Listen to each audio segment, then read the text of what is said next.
Voici le cours du chapitre 15, modéliser une action mécanique sur un système. Alors, grand 1, action mécanique et force. Qu'est-ce qu'une action mécanique?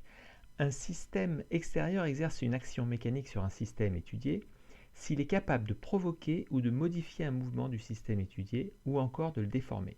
C'est le cas par exemple du bobsleigh au démarrage. Les sportifs donc exercent un effort, une action sur le bobsleigh pour le mettre en mouvement, ou c'est le cas encore du boxeur qui prend un coup par son adversaire. Si les deux systèmes se touchent, on parle d'action de contact. Voilà donc l'exemple de la fonde. Sinon, on parle d'action à distance. C'est donc l'action d'un aimant sur une bille qui passe à proximité et qui va donc dévier la trajectoire de la bille. Le système étudié peut subir les actions de plusieurs systèmes extérieurs, pas d'un seul. Avec un diagramme objet-interaction, on va pouvoir dresser le bilan des actions mécaniques qui s'exercent sur le système étudié. Donc, pour cela, on fait un diagramme objet-interaction avec un ovale dans lequel on écrit le système étudié et puis des ovales ou des rectangles dans lesquels on écrit le ou les systèmes extérieurs qui agissent sur le système étudié et on représente les actions de contact par des doubles flèches en trait plein et les actions à distance par des doubles flèches en pointillés. Si on prend l'exemple de la boule de pendule donc suspendue à un fil, eh bien elle va être soumise à deux actions, donc une action de contact, l'action du fil, et une action à distance, l'action de la terre. On modélise une action mécanique par une force, et cette force, elle est caractérisée par une certaine direction, un sens et une valeur exprimée en newton, donc l'unité de la force. Par exemple, une balle. Donc l'action d'une raquette sur une balle peut être modélisée par une force qui aura une direction ici horizontale, un sens ici vers la droite, et avec une certaine valeur. Une force va pouvoir être représentée par un segment fléché appelé vecteur, et que ce vecteur a une direction, la droite suivant laquelle s'exerce la force, un sens, le sens de la force, et une norme proportionnelle à la valeur de la force selon une certaine échelle qu'on a choisie, par exemple 1 cm pour 300 newtons dans l'exemple du pendule suspendu à un fil. Le principe des actions réciproques, aussi connu sous le nom de troisième loi de Newton, va pouvoir s'énoncer de la manière suivante. Lorsqu'un corps A exerce une action mécanique sur un corps B, alors le corps B va exercer une action mécanique réciproque sur ce corps A. Ces deux actions sont modélisées par des forces opposées. Donc on pourra écrire en vecteur F de A sur B égale moins F de B sur A. Autrement dit, ces forces ont la même direction, la même valeur, mais des sens opposés. Alors, passons à présent à l'énumération de quelques forces. Donc, exemple de force, grand 2. Donc, la première force que vous connaissez bien, c'est le poids d'un corps. Vous l'avez vu au collège. Le poids d'un corps sur la Terre a les caractéristiques suivantes. La direction est verticale, son sens vers le centre de la Terre et sa valeur, P, est égale à m fois g. M étant la masse exprimée en kilogrammes et G l'intensité de la pesanteur terrestre en newton par kilogramme. P, le poids donc, s'exprime en newton, bien entendu.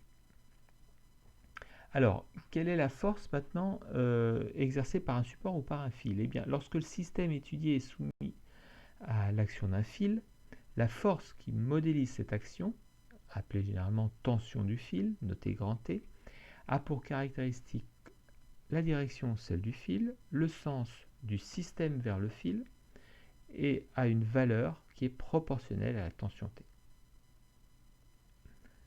Lorsque le système étudié est soumis à l'action d'un support, par exemple sur lequel repose ce système, la force qui modélise cette action, appelée réaction du support, notée grand R, a pour caractéristique comme direction la perpendiculaire au support, comme sens du support vers le système et comme valeur une valeur proportionnelle à la réaction R. Donc si le support est horizontal, on aura une direction verticale. Si le support est oblique, on aura une direction donc toujours perpendiculaire à ce support, mais oblique également. Alors remarque, si le système étudié n'est soumis qu'à son poids et à la réaction, et qu'il est immobile, d'après le principe des actions réciproques, ces deux forces sont opposées l'une de l'autre. R égale moins P en vecteur. C'est le cas par exemple d'un mug posé sur une étagère.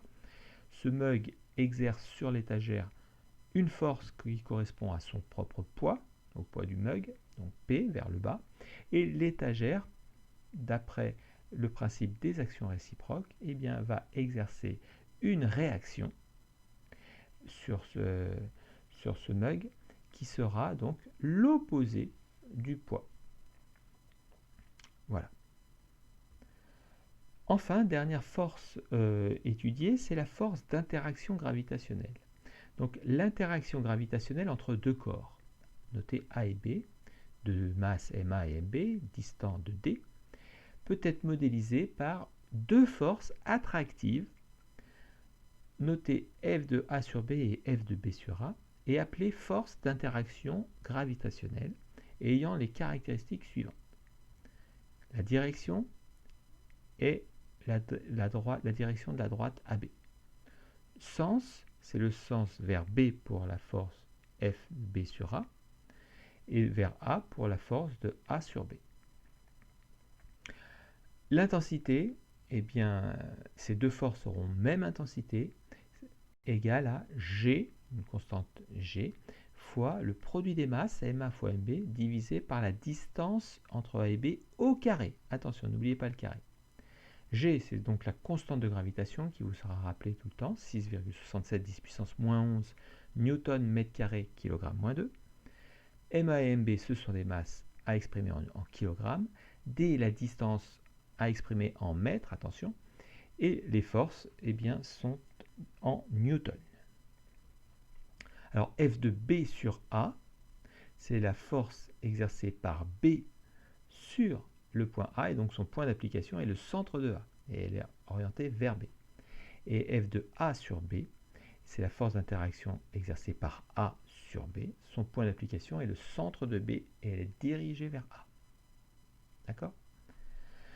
Voilà, pour finir, le poids d'un corps à la surface d'un astre peut être assimilé à la force d'attraction gravitationnelle ou d'interaction gravitationnelle exercée par l'astre en question sur ce corps. Voilà, c'est tout pour aujourd'hui. Bon